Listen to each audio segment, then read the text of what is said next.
right, welcome back to Did Not Tell Y'all podcast. This is episode 9. Today we are at the Lindsay High School baseball field. What a beautiful day we got out here today. Shout out to all the baseball players out here today as well. Shout out to special guest Brett Kendig, the legendary Brett Kendig. Legendary Brett Kendig. How long you been coaching now, Kendig? Well, here at Lindsay High, this is my 37th year. Oh, wow. But I haven't been coaching baseball the whole time. Okay. We had a little eight-year stint as the head softball coach, too. Nice. And it's a beautiful day. I mean, man. I know baseball season just got started last week. You guys had your first scrimmage on, I believe it was Friday, I believe. Yeah, we went over to Manual on Friday. Nice. Nice school, nice campus. Oh, good well, program. we're actually, they don't play at their school. They have a complex out in the country. Wow. With their football stadium, baseball, tennis.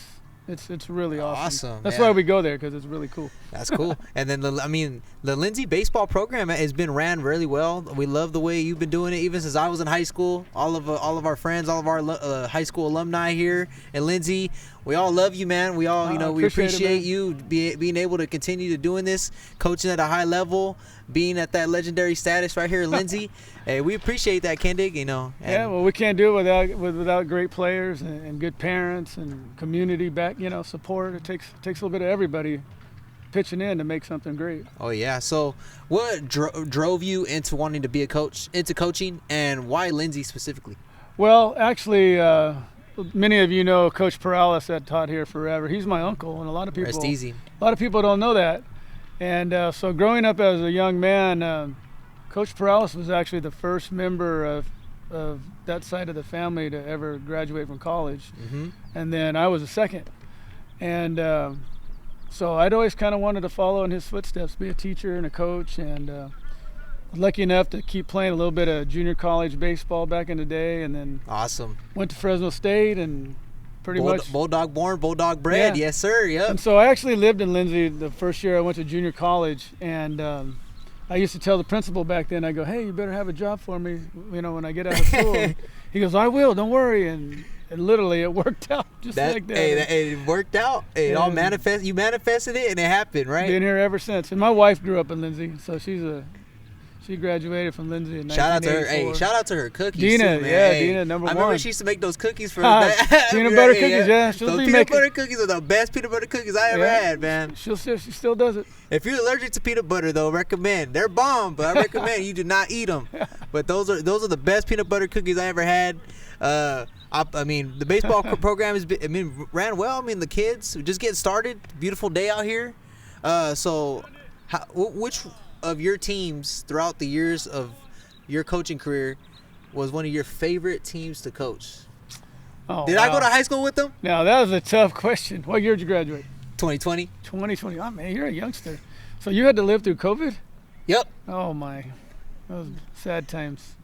But which team was your favorite team to coach, though? Well, actually, I started, my first year was 88, 89. 88. And so back then you were like a class advisor. So I was the class advisor for the class of 92. Right. So I was with those kids and everything. I coached back in those days. I was doing JV football, JV basketball, and then I was the assistant baseball coach with Coach Morelli. You're just coaching everything at that point. Yeah. That group right there, the class of 92, we won 3 Valley championships in baseball. Their banners are out there on the fence. All back to back to back. Yep, 3 in a row. That hasn't probably ever been done here. The three-peat. It's pretty hard. It's hard to win one. Yes. It's hard to win one, let alone 3. But that team was amazing. We had 2 guys that got drafted in the MLB. Wow. We had 2 guys that ended up playing Division I. We had about 4 or 5 other guys that played junior college. And they were great football players too. Football, they did everything. Teams. That those teams are always remembered in at least Lindsay. So that's I have to always 92 is probably my most favorite ever. Yeah. I have a lot of favorites, and it's not always about winning. It's been that long, man. 37 years. Yeah. My first year when I got through coaching softball and I came back to baseball, we didn't win very many games the first year, and I tell you what, we had so much fun that year, and we weren't winning. But me personally, I wasn't that I didn't like coaching softball, but I love coaching baseball. And when I got back to coaching baseball, I was just like, this is like heaven. Yeah, it is. That was heaven on grass. And even though we weren't playing to the standard that we were used to, I mean, we just had a bunch of guys that worked hard, and then that group right there just kind of spurred everything to get better and better. Got the momentum going, right, with the program? Yeah, and then finally in 2018 we won another section championship. Oh yeah, got a lot of friends from that one. Yeah, I bet you did. That was a great team right there. Yeah, that had a unbelievable great Valley game too. Great group of seniors on that team. We had 14 seniors. That was one of the best high school Valley championship baseball games I had ever seen. Yeah, it was an amazing day. Looking up in the crowd, there was a lot of people there. Lindsay was out there, man. Probably the only game they'd been to in a while, and alums are out there, and that was awesome. Yeah, it was a lot of fun. I just remember the whole entire environment was just. Yeah. It was like the entire city of Lindsay just went out there, man. It was just out there supporting that team. Yeah, but Bishop came with a lot of enthusiasm, but I was loving it how the Cardinal spirit, man, took over that day. Oh yeah, that was a great game. Hey, that was a great game. That was, like I said, that was one of the best games I ever saw at the high school level, especially within our little 559 community, especially being from Lindsay. That was huge. Yeah. That was huge. And we were overdue too. We were overdue. Yeah, it had been 19 years, I believe. Yeah. So what's really cool about that, our JV coach Isaiah Duran played on that team. Mm-hmm. He was our shortstop, and then shout out Isaiah Duran. And then our pitcher that came in relief and got the win in that game is Ryan Schufley. The Flea. He helps coach here on the varsity team. Awesome. And they're both teachers now in the school district. Yeah. So that's been pretty awesome to have a couple of our former players become also teachers. David Jimenez as well. David hopefully might be helping us here pretty soon too. Yeah, he was really great. You can't get any better than David. He's one of the greatest guys I've ever coached. First class What a pitcher guy. Too. Great pitcher. Yeah, that was a hell of a team. Nicest guy though. Yes. Super, but you should have seen him on game days. He'd sit in that dugout getting ready and get fired up. Boy, that intensity was. I knew we were going to do good because Dave wasn't going to let anything. That was a great team. I think I showed up to almost every playoff game that year, and then everybody went to that Rawhide Stadium for that game. Yeah. That was so awesome, especially against, like you said. What's really cool is I took those guys when they were in 8th grade. We went to watch Clovis play Buchanan, I believe, in the D1 championship, and I remember all those guys. They were in 8th grade, and they go, "Coach, we're going to be here someday," and I go, "I hope so." And sure enough. They made it happen. They made it happen. They made it happen. It wasn't easy. It took a lot of hard work. So I have another question for you, KENDIG. So you've been coaching for 37 years. You've coached a lot of great teams. Everybody from Lindsay knows you. It's all love out here. So looking forward into this season, how is your varsity team looking this year? Should we expect another little playoff run? Expect some wins this year? Well, I definitely think so. At the moment, we're not where we need to be. We have an injury to one of our key players right now. Right. We have another player that transferred in, and he's not eligible until April.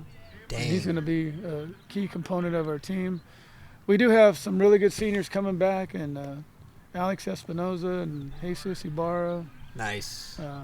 They're really good leaders for us. We got Noe Flores over there coming back. He's been playing soccer.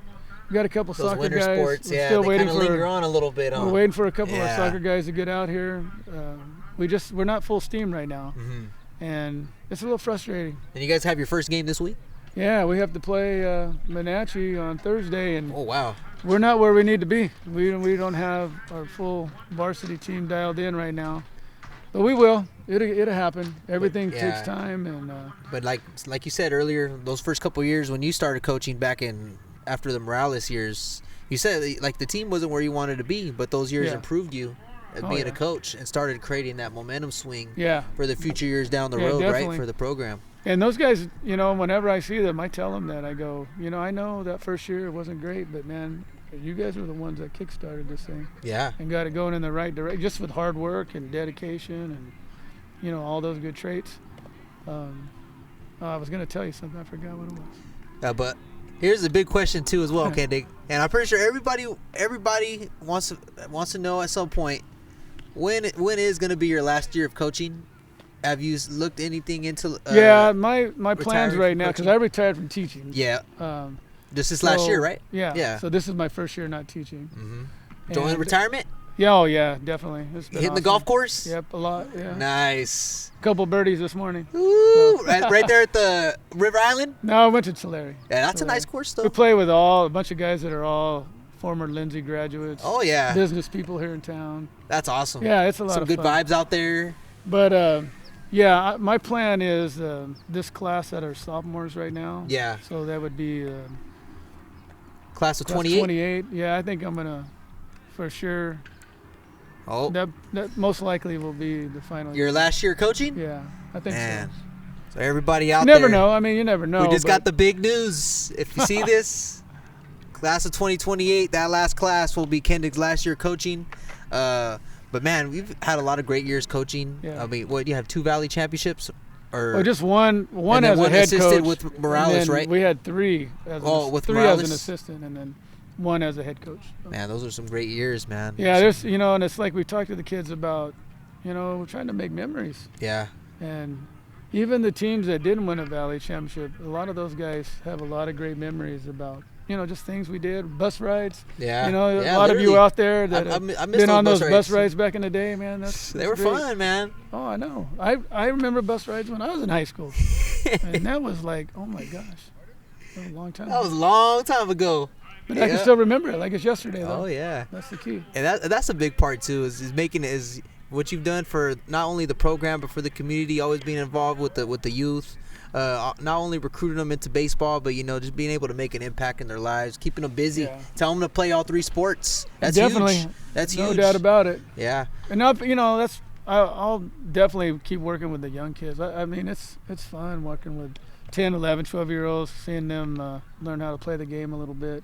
And whether it's, whatever sport, I encourage kids to play everything. You on that